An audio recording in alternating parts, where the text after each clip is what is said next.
We're going to be in 2 Corinthians, continuing in our series there and starting in chapter 8 this morning. And so what I want to do this morning is a little bit different. We're going to talk a little bit about some vision stuff, and I'll explain a little bit about what I mean by that in a minute. But before we do that, I want to just go to the text that we're going to eventually get back to and read. But we're going to read that first to sort of set the stage for the conversation. So 2 Corinthians chapter 8, beginning in verse 1, it says, "We want you to know, brothers, about the grace of God that has been given among the churches of Macedonia. For in a severe test of affliction, their abundance of joy and their extreme poverty have overflowed in a wealth of generosity on their part. For they gave not according to their means, as I can testify, and beyond their means, of their own accord, begging us earnestly for the favor of taking part in the relief of the saints. And this, not as we expected, but they gave themselves first to the Lord, and then by the will of God to us. Accordingly, we urged Titus that as he has started, so he should complete among you this act of grace. But as you excel in everything, in faith, in speech, in knowledge, in all earnestness, and in our love for you, see that you excel in this act of grace also. I say this not as a command, but to prove by the earnestness of others that your love also is genuine." 2 Corinthians chapters 8 and 9 are probably the most clear, overt teaching in the New Testament about giving, specifically about giving in the local church. And so the whole New Testament sort of assumes giving and generosity amongst believers. But this is one of the few sections where it actually kind of lays out a pattern, procedure, all of the things related to giving. And it does it in a very, in a cool way, giving this case study of this sort of ancient giving project that we're going to talk about in a little bit. But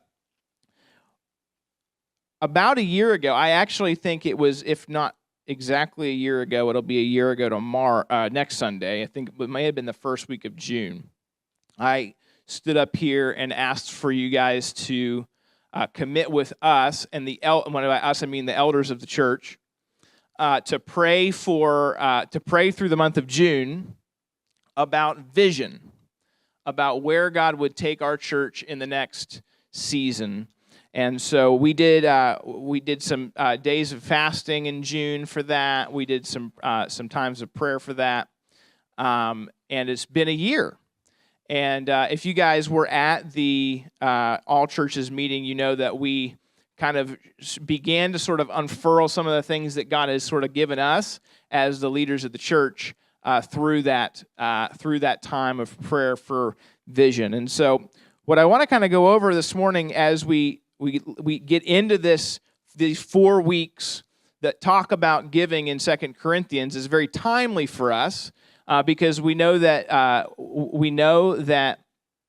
vision and direction is an important part of what it means to be a church together, right? That we're a family, but we're also a team. A family gets together for the purpose of togetherness, for support, for encouragement. A team has a purpose, right? A team is headed somewhere. And so the church body kind of fills both of those illustrations out pretty well. And so as the elders have continued to pray through this conversation about vision, we found that this series, this moment here where Paul pauses and talks about support for the local churches in Jerusalem, to be a good time to talk about these things. And so this morning, we're going to talk about Grove Initiative. And Grove Initiative is a new word or a new sort of way to talk about this vision thing that we started to talk about back at the All Churches meeting. It's our first time talking about any of this on Sunday morning, and this is happening in Ocala and in Lakeland as well.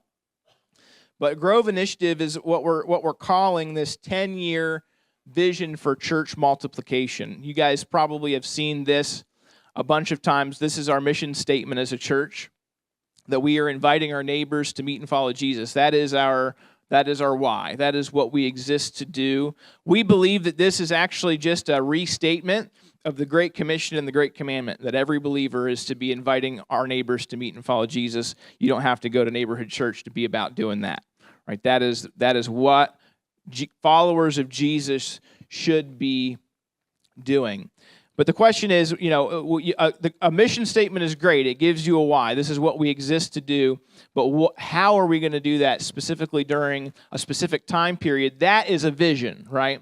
Where are we headed? What are we going to do specifically? And for this season, we've been talking about 3 buckets. And people look at me funny when I say buckets, but I just mean 3 ideas, right? 3 buckets. The first one is leadership development. We believe that God is big. It has put a heart in this church family specifically about leadership development, and you're looking at part of that, right? Many of you guys have been here a while, and you can remember 12 years ago when there was a very fast-talking 19-year-old GCBI graduate who stood up and gave his first sermon standing right here. And so this church has always had a passion for pouring into young leaders and developing young leaders. And we want to continue to be that kind of church. The second bucket is something that the Lord kind of put on this church's elders about 20 years ago, but we kind of had to take a pause on, and that's church planting. We ended up doing not church planting, but church revitalization. You guys know we partner with the church in Ocala and the church in Lakeland, and both of those were churches that were in a place where they were struggling, and they kind of got adopted into our church family over a course of a long series of events. And some of you guys remember that whole long story, but the beautiful thing that we've recognized now that those 2 churches have really turned a corner and have their own leadership, have their own elders, have a local pastor, and those things are headed in a positive direction, we're thinking about church planning. What could happen if the 3 of us all got together and decided to plant a church somewhere in Central Florida? So that's one of the things we want to talk about. And then the third one is really, it's either the beginning of it or the end of it. The goal ultimately is that people would be invited to meet and follow Jesus, right? That people would come to know Jesus. And so we sort of set 3 goals, and these are big goals for the next 10 years. That in the next 10 years, when we talk about leadership development, we want to see 100 new leaders unleashed into the kingdom to lead churches, to lead ministries. We want to do this by partnering with people all across the 3 cities where we have a chance to minister, in Ocala and Lakeland. And so that's the goal for leadership development. The goal for church planting is to plant 3 new churches in 10 years, that each of our churches would multiply, or actually would multiply themselves during this 10-year plan. That we want to see a growing church planting movement that partners broadly across Florida and the Southeast. And then the last one about evangelism is this, and this is probably the most practical for you and for each of us who are a part of Neighborhood Church. So we want to see 1,000 new followers of Jesus in the next 10 years in our 3 churches. And so, that at the end of the day is the thing that is the heartbeat behind it all, right? That's the Great Commission. Go into all of the world and make disciples of all nations, baptizing them in the name of the Father, in the name of the Son, and the name of the Holy Spirit. And so we're going to talk about these things over the next 3 weeks as we go through this series, and we're really still looking for your thoughts, because none of this is one leader's idea, right? This is something that we all have to get a hold of and understand, and we want to hear your thoughts, hear your feedback, hear how you want to be a part of it. But as we looked at this, and as I've been thinking about this since we kind of first threw this out on sort of a pencil napkin sketch at the All Churches meeting back a few months ago, I've been thinking about, what are the things that are going to get in the way?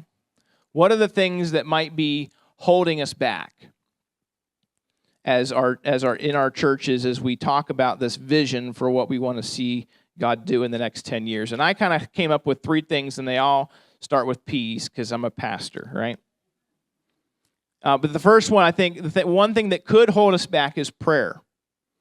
You know, it was like goes back to what I said in the prayer before the sermon. If God doesn't, if we don't bring this to God, if He doesn't provide, if He doesn't do the thing, then none of this ever happens, right? He's where it all starts. And so prayer could be something that could be holding us back. This is only going to be possible if all three churches move forward in their practice of praying for the mission. That if we're unified together praying to these ends, who knows what God could do. The second thing is people. You know, it's only possible for us to do something like this if all three churches, all of us, move forward in our ability to lead and serve. This only happens if all of the members of our churches understand that they're a part of this mission. And then the third one is this, and this is sometimes a thing in church circles, and I think in our specific church challenges over the last few years as we've worked through these revitalization projects in Ocala and Lakeland and even dealt with COVID and different things that have happened here, the question always comes down to provision, right? Which is just the fancy pastor word for money, right?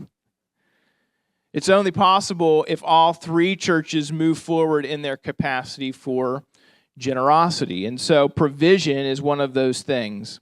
See, the Bible is clear that our giving to the local church is supposed to be regular and systematic. In almost every text we're going to see coming up here in chapter 9 especially, the assumption is that we're supposed to be giving, and it's supposed to be something that we have a plan for, and it's supposed to be something that we execute with great discipline. And, you know, there's so many ways that we can invest the resources that God gives us. We can do it in we're going to talk in a minute about the principle of stewardship, that God, everything that we have, right, is from God. Our time comes from God. Our health comes from God. Our relationships were put in by God. And all we function as in life is a steward. He's given us that responsibility. He's given us that privilege. He's given us that to decide what to do with, right? And so He wants us to use our money. He wants us to use our time. He wants us to use our resources however we see fit through prayer and thanksgiving. And so this month, as we talk through this vision stuff, as we talk through 2 Corinthians and Paul's instructions, we're just calling people to that. We're not going to preach tithing, right? We're not going to say, hey, we want to see, we're not going to do that thing that pastor did on the internet where he locked the doors and passed the plate till $40,000 came in, right?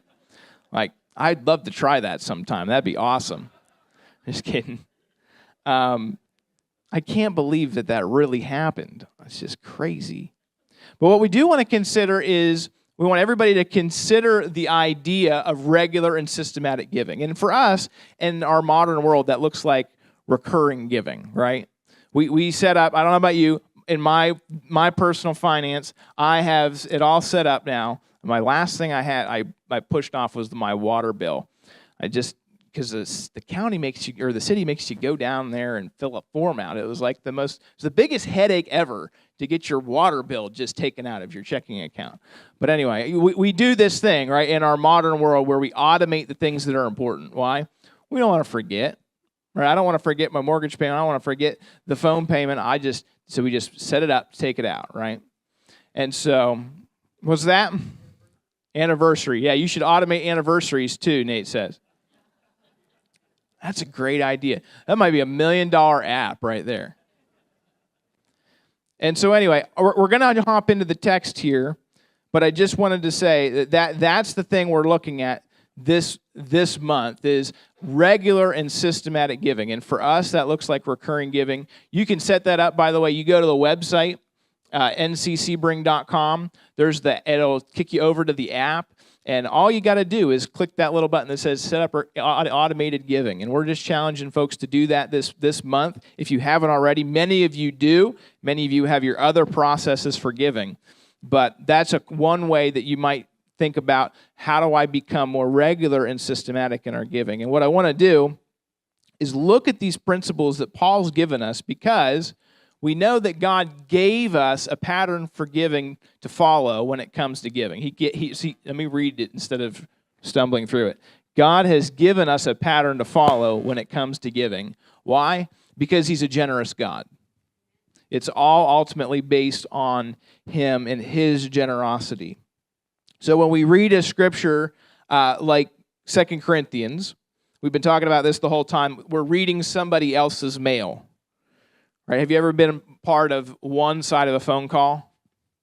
I remember that as a kid. Like I would always, my mom would be on the phone, and I'd try and figure out who she's talking to based on what she's saying, right? But you only hear one side of the phone call. Sometimes you got to wonder, what's the context of the conversation? It's the same when we open up 2 Corinthians.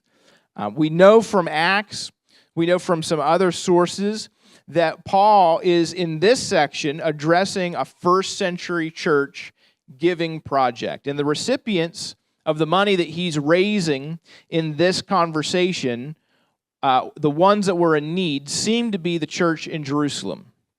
Now, if you're not a Bible student, you're not a Bible scholar, that might just sound like, okay, cool. But here's what you got to know. The people that he's talking about that are in need, the people that are being supported by this fundraising project that the Apostle Paul was writing a letter about, were probably folks that the listeners would have known personally.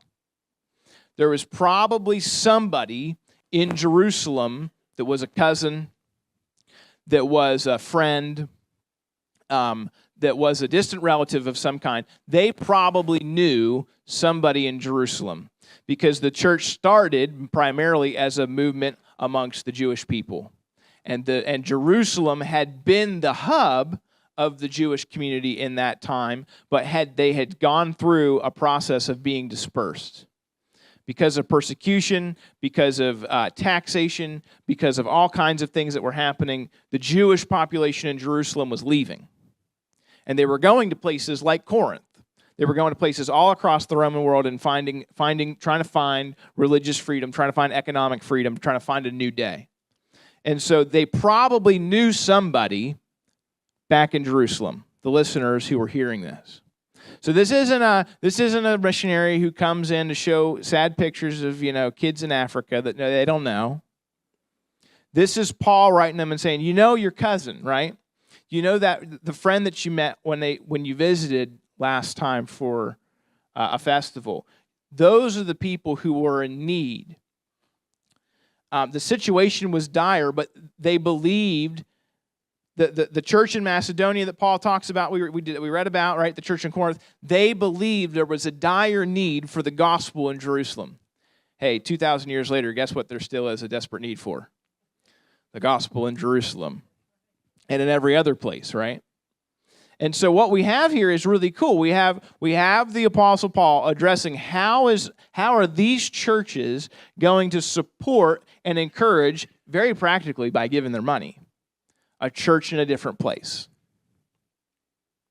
So Paul, alongside the apostles, started collecting funds. And this was an incredible opportunity for the early church to put into practice this kind of selflessness and rather other person-centeredness that Christ exemplified. And thankfully, even some of the administration, the practical stuff, Paul records.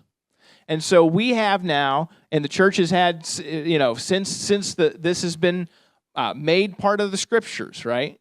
It has been a tool for us to use, and just to say, how is giving and money supposed to work in the local church? And so it's 4 principles this morning that are this pattern that we're going to talk about. And the first one is this: the pattern for giving is based on the principle of stewardship, and we get this from chapter 8, verse 1. I'll read it again after I take a sip of coffee. He says, "We want you to know, brothers, about the grace of God that has been given among the churches of Macedonia.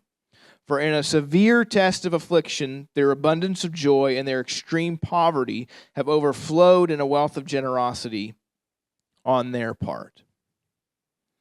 One of the first things that we can notice about how Paul talks about financial giving in 2 Corinthians is that he pulls away from the need to talk about God. He doesn't give a sad story about somebody's granny or somebody's uncle who's hungry, and you guys need to give or else he's gonna starve. He doesn't do that.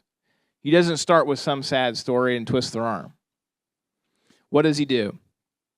He starts to talk about what another church has given, and what he says is, you guys don't even know how good God is basically what he says.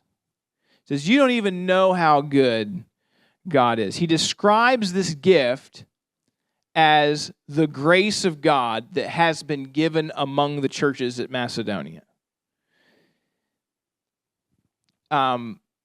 He calls the gift the grace of God. Now this is funny because one way you could translate the word for grace is gift.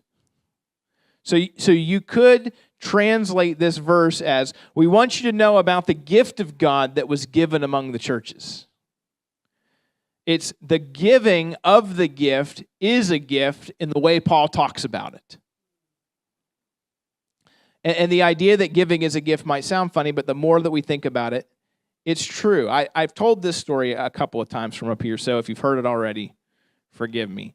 But when I was a little kid, I used to go to church at Martinsburg Grace Brethren Church. It's a big church in Martinsburg, and it's where I grew up.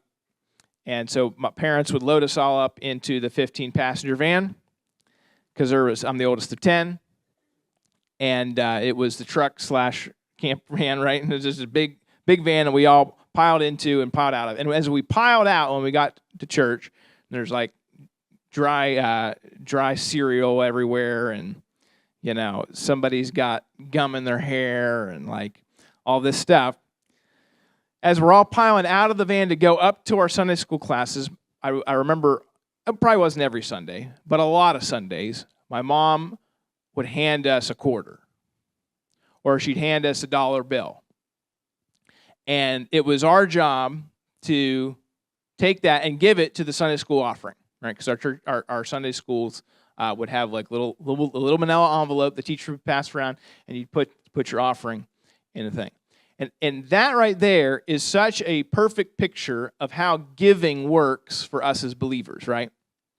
Because we take something that our dad gives us, and we have an opportunity to take it and carry it and deposit it where he wants us to deposit it.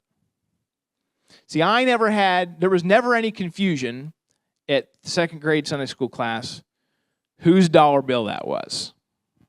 I didn't have a job at second grade. I don't know about you, right?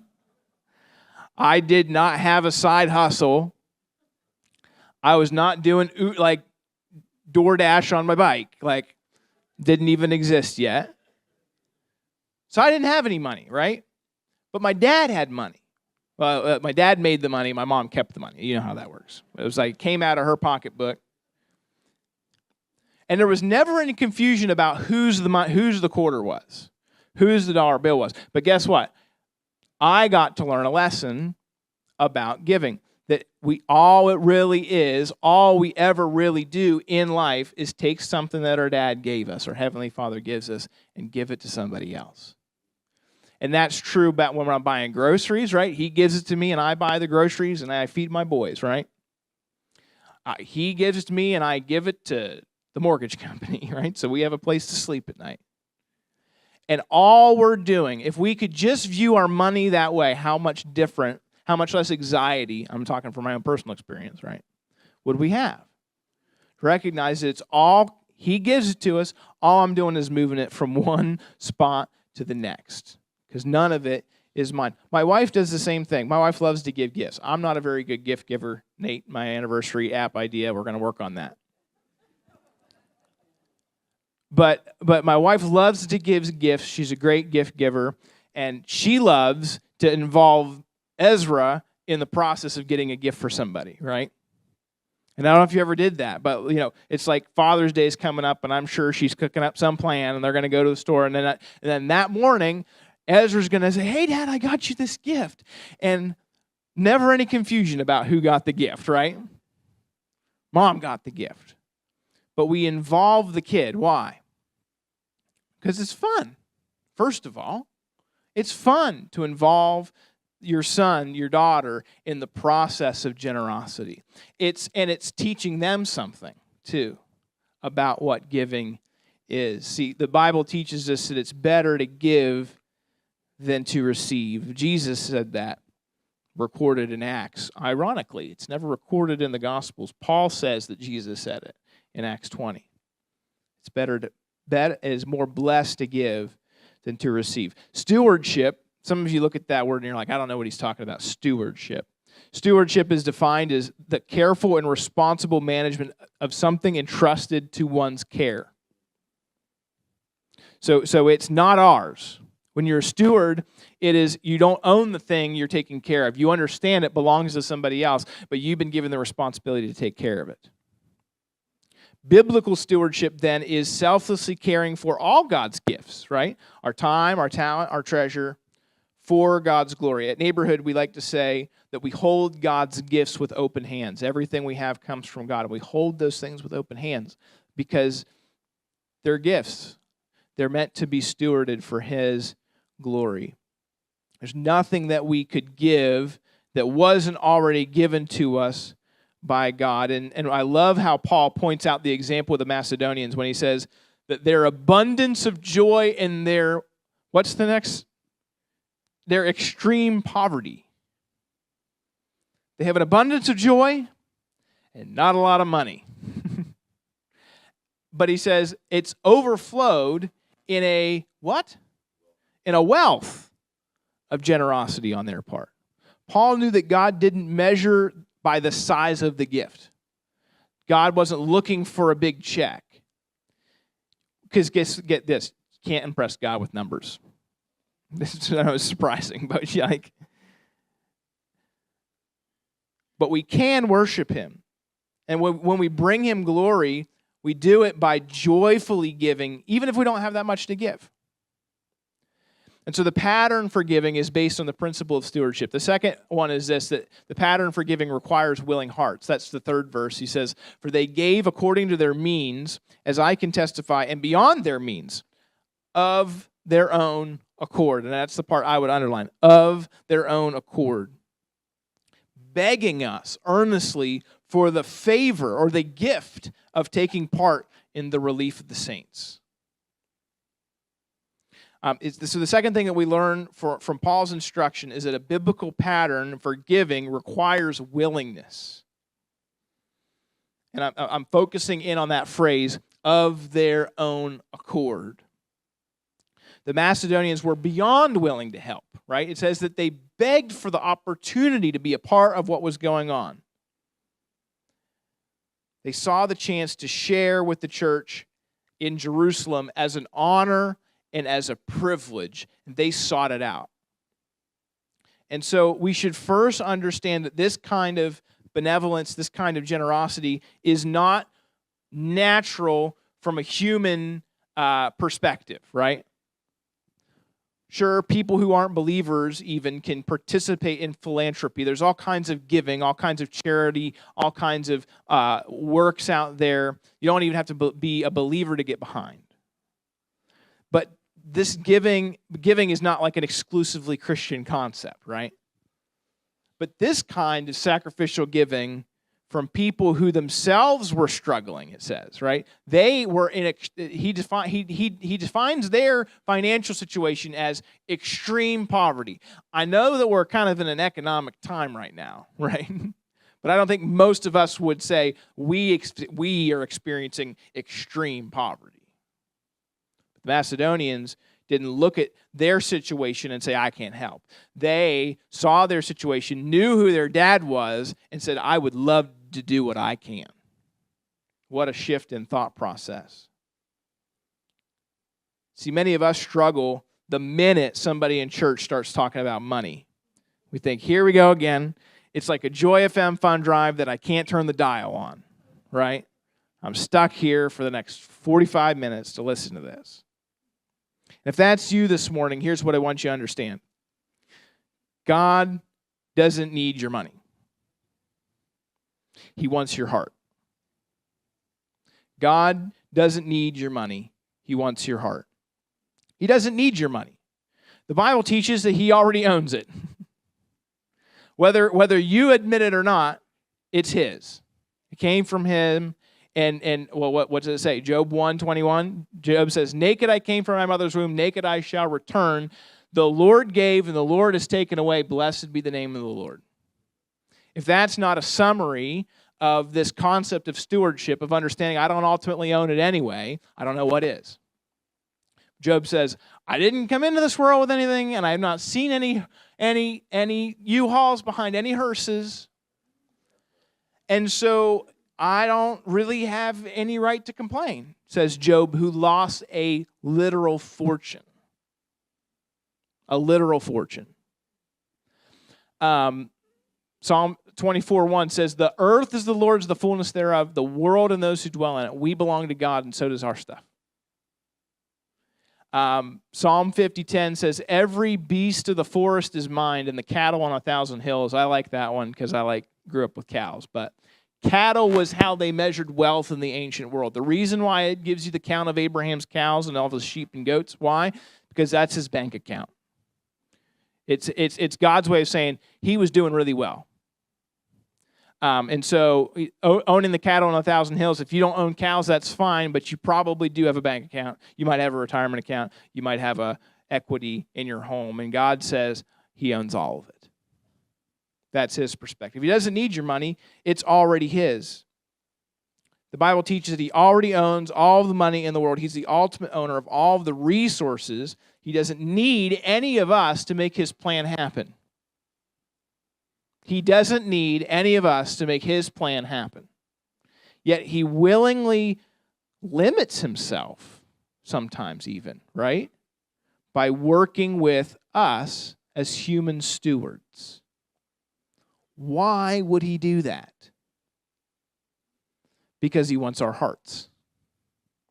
Because he wants a relationship with us. It's the same reason that my parents put the quarter in the pockets of the second and third grade kid to take to the Sunday school. It's the same reason that my wife will take my son to the store to pick out a gift for his dad for Father's Day. It's a relationship. Relationships require trust. They also require sharing, and they require a give and take. And so all of it is about the relationship. The reason that the Bible teaches what it does about money and generosity is not so that the church could grow. It's not so that the church could be powerful and financially influential. The reason that we're commanded to give and support the local church is not because the pastors need paid. The reason that God chose to relate to us, even in our wallets, is because he knows there's something about the nature of money and the nature of us. Our money and our heart are permanently connected. Jesus said it this way, where your treasure is, there your heart will be also. Another way to say it is this: God says he can tell what we really care about by how we spend our money. For some of us, we view money as a source of security. When things aren't going well, we get anxious, right? We get anxious because we're not sure if we have enough, or what happens if something else happens. The car breaks down and the money goes out of the emergency fund, and now we're really stressed out. Until we get that number back up, we're anxious, we're worried. Why? Because we view our money as security. Some of us were that way. Some of us, it's not that at all. Some of us, we view our money as a source of comfort. We just like to buy stuff, right? We're the epitome of the American definition of what we are. What are we to the American economy? We are consumers. We're just a big mouth open, right? Just feed me. For some of us, that's how we relate to money. We relate to money as a source of comfort. Some of us view our money as a source of status. Right? Until I achieve this number, until I have this kind of house, until I can take that kind of vacation, nobody will really see me as who I want to be seen as. We see our money as a source of status. Some of us view money as a source of control. We don't, that control and security are kind of linked, right? We want to be able to not be dependent on anybody else. And now, for some of us, that goes all the way back to childhood, right? We grew up in a house where we experienced lack, or our parents talked a lot about how there wasn't money around, and so we get into this idea of, like, if I just have all the money, then I can control my situation. And regardless of where we fit on that continuum, security, comfort, status, or control, God says that our money is a litmus test for our heart. And his concern is not about the dollar amount that we give. His concern is for our hearts. He's going to say it next in 2 weeks in 2 Corinthians 9:7. He says, each one must give as he has decided in his heart. It's a reflection of the heart. So that's the second thing. The second thing is that we need to give with willing hearts, because it's ultimately about our heart. That's what God is concerned about. The third one is quick. It's this, that giving is first to God and then to others. First to God and then to others. He says in verse 5, he says, this was not as we expected, but they gave themselves first to the Lord and then by the will of God to us. So this verse reframes our thinking about giving in a powerful way. Paul points out from the example of the Macedonians that their giving was not primarily a financial act, but a spiritual one. Going all the way back to the Old Testament, and we're going to probably do more of this in the coming weeks. If you go back into the Old Testament systems of Jewish worship and the offering system, there were almost no contributions that were given at the tabernacle or the temple that did not benefit the priests who worked there. God created this system where everybody brought in their offerings, and though part of it was given on the altar or part of it was used ceremonially, a lot of it was taken home and eaten by the kids of the priests that worked there that day. But nobody went in thinking, I'm giving this money to the priest. Nobody went in and thought, I'm giving this animal, this grain, to this family of the priest, to the Levites. They all understood it was God's. And so this is what Paul's saying. He's saying it's just like it was in the tabernacle. It's just like it was in the temple. They said when they gave it to us, we're giving this to God, but we're giving it through you. So when we give, we're giving not to neighborhood church. We're not giving to the missionary. It's not the people behind it. We're first giving to God. It's primarily an act of worship, not a financial act of contributing to some vision or to some organization.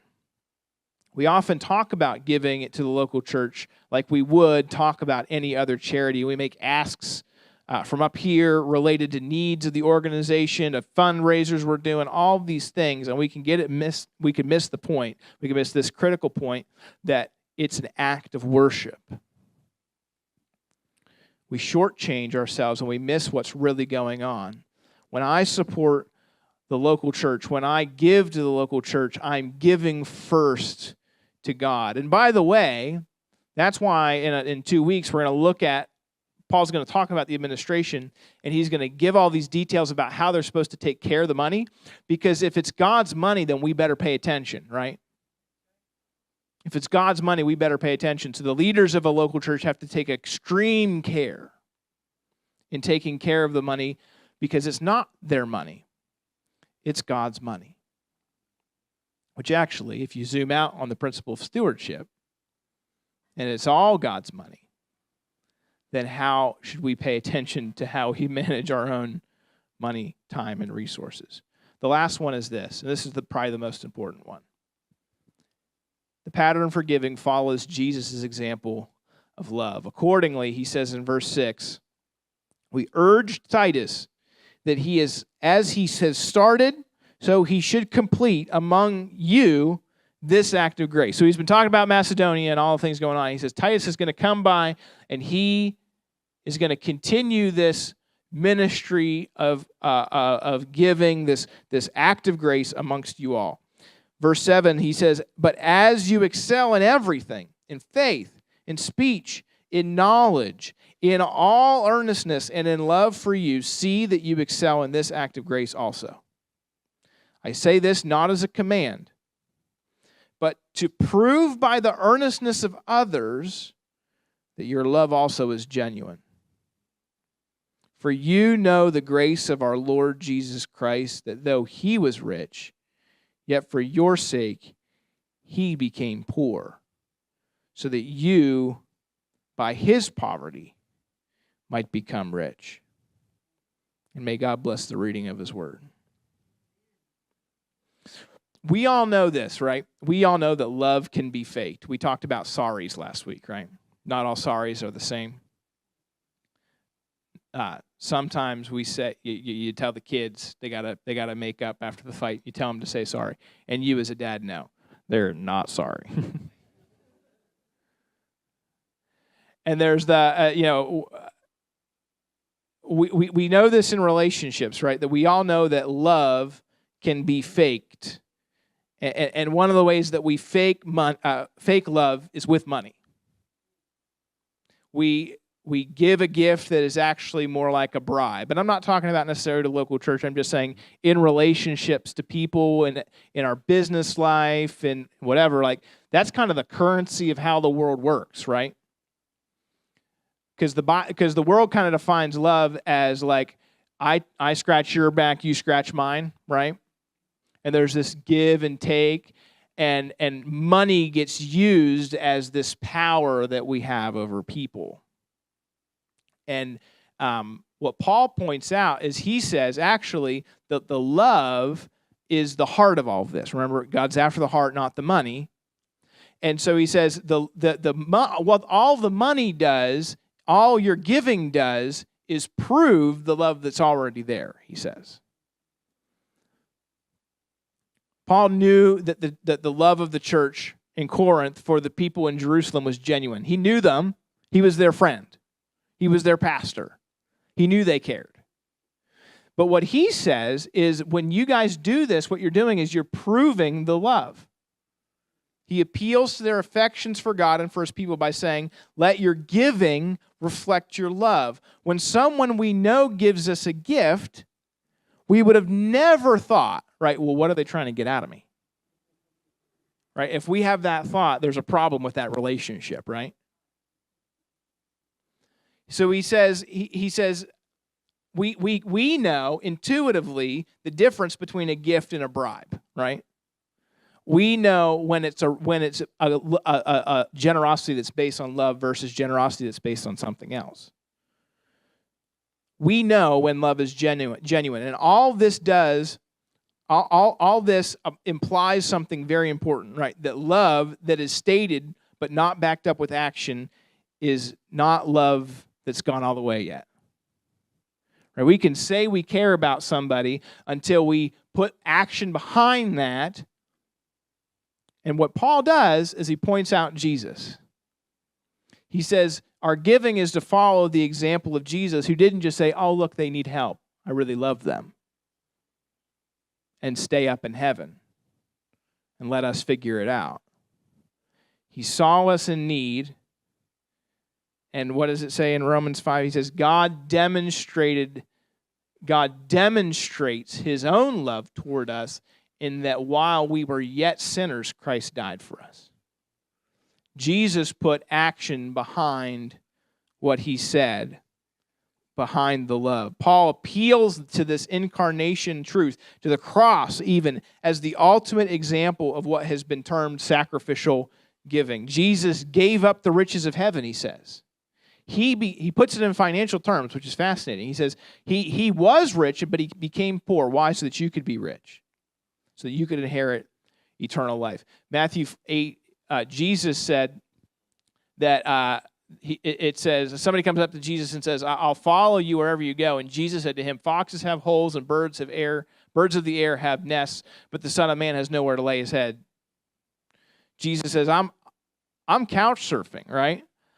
I don't have a 30-year mortgage. I gave everything up. Why did he do that? For you and for me, right? Jesus proved his love in giving himself, in entering into this life of poverty so that we could become heirs of the kingdom. And if that's what Jesus did for us, how ought we to prove our love for him? And this is one of the reasons, guys, why debates in church about how much to give, whether we're supposed to tithe or not tithe, we often just miss the point.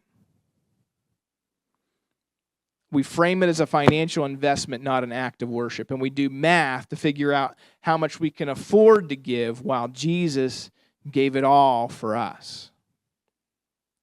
And it's not that God doesn't call us to be careful managers, right? We'll talk about that later next week. But what we know is that we can't get around the fact that Paul chose to pattern his teaching on giving by Jesus, who, though he was in the form of God, did not account equality with God a thing to be grasped, but emptied himself, it says, taking the form of a servant, being born in the likeness of men, and being found in human form. He humbled himself by becoming obedient to the point of death, even death on a cross. Paul says the pattern for generosity is to follow Jesus' example of love for him and love for others. See, guys, giving isn't a math problem, it's a heart solution. And allowing God to serve others through our generosity will change you. It will change you. Paul's not giving this church a command to say, hey, you guys better come because better get prepared because Titus is coming and he's going to expect money. He says, he invites them, rather, to participate in the work God is doing by sharing what they have. And that's all we want to do through this series. Invite you to participate in whatever way God's calling you to do.